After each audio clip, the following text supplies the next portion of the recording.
Hi guys, welcome back to my channel. I know it's been a hot minute since I've uploaded. You know, COVID life happened and now finally got back into the swing of things and I've got some more time. I'm gonna really focus on uploading. So I thought we'd kick things off with a Let's Not Meet, because we haven't done one in such a long time. We're gonna do a Tinder Let's Not Meet. Let's get started. So the first story is bizarre first Tinder experience. Last month, I moved to another country where I didn't know almost anyone. Due to that, I had spent a lot of alone time and started to get bored. Although I didn't and don't like the concept of Tinder, I decided to create an account to meet people and spend hours swiping left and swiping right and have brief conversations with my matches. However, most of them were men that wanted to see me on that same day, which scared me a bit. Our story begins when I matched with a 30-year-old girl. She didn't wait too long to send me a hi, nor ask me for my phone number. I had never used the app before, thought that was normal, and gave my phone number to her without having spoken at all. That was my first mistake. At first, everything seemed normal. The girl, whose name was Diana, sent me voice notes. We talked briefly and in superficial ways about ourselves. She seemed very interested in talking to me. It's on several occasions she would double text me when I didn't answer quickly. I hate that. It's like, I answer and I fucking answer. Okay. I'm like that with my boyfriend and I've been with him like 5 years. But then again, if he doesn't message me, I'm like, Liam, where you at? Anyway. And I'm not going to lie, I found that curious. However, I paid no attention. The second day of talking to her, she asked me to meet her somewhere. And even though our conversations had been very official, I said yes and we would set a place and an hour. But hours before our meet, I regretted it, deleted Tinder and sent her an apology message. That was when things got weird. She texted me that I was fine. A few minutes later, she sent me several messages and deleted them within a second and I couldn't read them. A couple of hours later, she tried to video call me. I didn't answer and told her I was busy. And despite to that, she called me again and again. I kept saying that I was busy, but still, she called me twice at 2 a.m. Nah, don't be calling me past 9 o'clock. Otherwise, ain't fucking answering yet. By that time, I was out and drunk and blocked her. I felt a little bad about it. Come on, I'm a woman in her early 20s, living in a foreign country. So at the same time, I felt relief that it was over. Except that it wasn't. I woke up to a hello from an unknown number, which profile picture in WhatsApp was one of an old man. I asked him who he was. In less than a minute, I received an answer saying, it said, hi, it's Diana. This is my dad's number. Why did you block me? Did I annoy you? Even in spite of how bizarre that was, I tried to empathise with her and answered with the truth. Again, she told me that it was fine and I blocked his dad's number. That's weird. Like, she sent an apology, so just take it as that. Not interested. In less than 2 hours, I received another message from another unknown number. It said, hi, it's Diana. Why do you keep blocking me? I need to talk to you. Text me. At this point, I no longer find it funny. I tell her that I'm not interested in talking to her. And she literally tells me, I need to tell you something. The girl who is harassing me does black magic. I repeat that I'm not interested and she goes like, you don't believe me, don't you? And I blocked her again for the third time. Anyway, I really don't know if this was some kind of strange joke, but I think I can say that my first experience using Tinder was tragic. I wonder if it's always this way, though, because I've been thinking about downloading the app again. At least I know that next time I shouldn't share my phone number with somebody I haven't talked to at all. Let's hope for the best. And Diana, let's not fucking meet. I mean, yeah, if you didn't give your number out, like blocked her on Tinder and that was that, she couldn't contact you then. But she's always got your phone number. I'd get your number changed just in case. Our second story today is to my troubled Tinder date, let's not meet again. I met a guy on Tinder and we really started to hit it off. We'd been chatting for a few weeks and even discovered we had a few mutual friends. I was pretty intoxicated one night, was feeling social and decided to call an Uber to his place. Once I got there, we talked outside for a while and ended up vibing even better in person. I opened up to him about my health problems and he opened up to me about his older sister who'd passed away from a similar condition to mine. I was curious about his sister but definitely didn't want to pry. We walked into his house and it smelled like 1000% dead rats were rotting under the floorboards. I was still pretty drunk, so I tried to forget it because hey, sometimes animals die under houses or walls and there's nothing you can really do about it. There is. Or pest control. Or an exterminator. I start to look around and the whole house looks like a cluttered storage unit. He takes me up to his room, which is seamlessly normal, kind of feminine, but that's cool, and we hook up. I ended up falling asleep there and woke up around 10 a.m. to the stench of death. I opened my eyes, feeling very sober, and started to look around the room. I noticed that only girls' clothes were hung in his closet. I start to assume I've possibly been cheated with. Then I seen a giant black binder on his nightstand. He woke up. I decided to jokingly ask him, "What's in that giant binder?"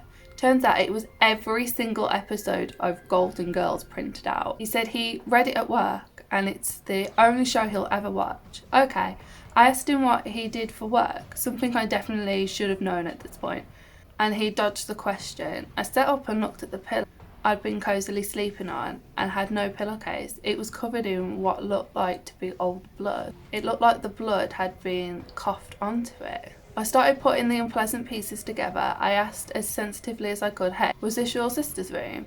I noticed the clothes in the closet. He says, "Yeah, and this is her bed. This is actually where I held her when she died. And you remind me so much of her. I really, really like you." And then casually tried to hook up with me, like he didn't just drop unsettling as fuck news. I felt immensely sorry for him, but needed to get out of there. I made some excuse and left. I decided not to entirely ghost him because of how bad I felt for him. He was clearly dealing with some really dark shit. We kept in contact for a few weeks until I went on Find My Friends app and noticed that he had clearly taken my phone while I was asleep that night and shared my location with himself. I called him and went off. This was not my first rodeo with a stalker type, and I was not dealing with it. He told me he couldn't believe I thought he would do that and I'm being a really terrible person, dumping him because his cat had recently died. I blocked him. After he said about his cat, combined with his tendency to hold on to things, it really makes me wonder what that smell actually was. Let's hope not. And though I hope he gets help, let's not meet again. Edit. I found out from a mutual friend that his sister had passed away around 10 years prior to this. Edit 2. I forgot to mention this, but he was strangely turned on while I was using an inhaler. He said his sister had one of those. That's just fucking weird. Edit 3. I'm pretty sure he uses Reddit and I didn't know this post was going to get this popular, so I'm kind of scared now, but oh wow. Last edit. Golden Girls was on the whole time I was over. Don't know why I forgot to mention this. That's weird and creepy. No. And the third and final story today is the Tinder date who drugged me and creeped on my roommate. So some context, I've never really been in a long-term relationship. I've dated a girl a bit, but I haven't dated a guy. I'm bi. And I've never slept with either girl or guy. The story. Like anyone else of my age, 20 and a female, might do, I started swiping on Tinder to try and put myself out there. I like to think I'm not naive, but I wasn't perspective about this guy at all. Jake and I swiped and matched each other 2 days ago. Jake first messaged me telling me he wanted to meet me and my dog, and he thought we were both cute. Okay, might sound weird to some people, but like when I go around people's houses, I'm like, "You got any pets?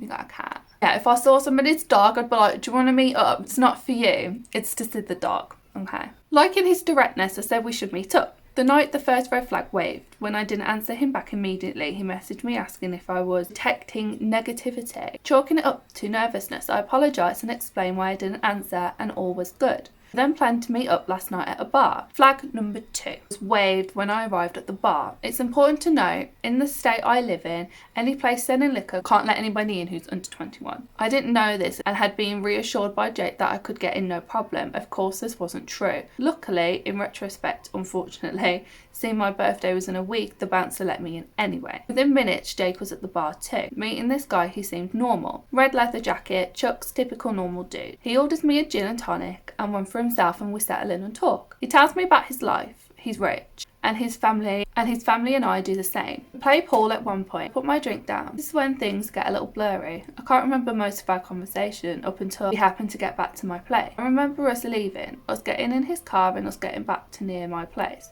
You have to understand, I don't drink much, but one drink does not get me drunk. We've got spite. Definitely got spite. I know how that feels. It's horrible. Know your limits. And I had 2. I was fucking out of it. Not a nice experience. Don't get hangovers. Barely ever brown out. And never blacked out. This is important to note. Once in my town, we decided to go to a nearby market to pick up food. As we were there, the red flag number 3 occurs. Seeing someone I thought I knew, I told Jake I was going to say hi. He awkwardly backed away and stood outside at this point, refusing to meet her. I was wrong though. I didn't know the girl and soon rejoined him to walk to my place. As we open the door to my place, my roommate Maddie opens the door. We say hi, talk a little, and she mentions she's about to take a shower. Jake at this point creepily makes a "oh" sound. Maddie, who is also tipsy at this point, mentions some guys she wants to have sex with. No biggie, it's just the way she rolls. But after his expression and realisation of how tired I was, and how drunk, I say he should go. He does, with no attempt at any physical contact. This is where the story should end, but it doesn't. Within minutes, this dude blows up my phone with messages saying more open-minded like my roommate, calling me boring, implying I'm not attracted to guys, saying that he felt no chemistry and he hoped we would have cuddled. So my roommate, not getting the full meaning of the open-minded comment, but drunk, that's why she was so shocked. Finally I get it, he's implying he wants to sleep with her, that he is more open to sex than I am. Creepy, so creepy. At this point I'm freaking out. Slowly I realise how I'm acting and feeling, putting together how one drink shouldn't make me feel this way. I realise I might have been drugged. Maddie and I go to the local police, we report it. I decide not to get tested and explain why.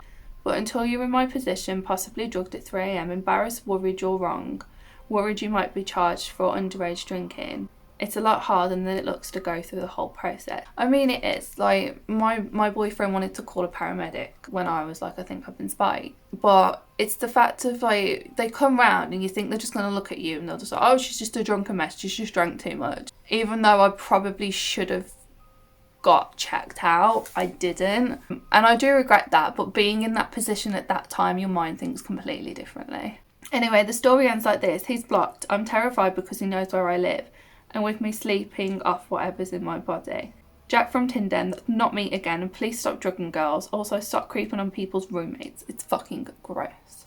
Well, they are the 3 Tinder stories. I hope you enjoyed them. Hopefully in the next couple of days, I'll make a reaction video. I just need to find something good to react to. So thanks again for watching. Subscribe if you like videos like this, and I'll see you in the next one. Bye!